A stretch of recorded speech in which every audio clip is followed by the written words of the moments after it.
অনেক সময় বলেন ভাষা, অনেক সময় সব আন্দোলন করে। আমি বলছি আগামী দিন আপনারা কি করে যাবেন? আজকে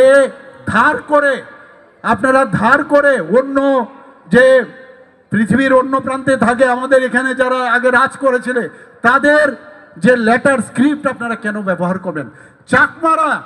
চাকমারা যদি নিজেদের স্ক্রিপ্ট ইন্ডিজিনাস করতে পারে, তা আপনারা কেন ইন্ডিজিনাস যে স্ক্রিপ্ট আপনারা করতে পারবেন না? যদি দেবনাগরী আপনাদের পছন্দ না হয় তাহলে আপনারা ইন্ডিজিনাস স্ক্রিপ্ট করুন। আপনাদের মধ্যে অনেক শিক্ষিত ব্যক্তি আছে, তাহলে কেন আপনি ধার করে আপনারা সেই রোমান স্ক্রিপ্ট আপনারা দাবি করছেন? আমি বলছি না দাবি করতেই পারেন, কিন্তু বুঝতে হবে যে এই রোমান স্ক্রিপ্ট করলে আগামী দিনের আগামী প্রজন্মের ভুলে যাবে যে এর আমরা কোথায় ছিলাম। মনে হবে যেন ইংল্যান্ড থেকে পাঠিয়েছে, ইংল্যান্ডের থেকে আমরা এসছি। এই রাজনীতি আমরা করব না।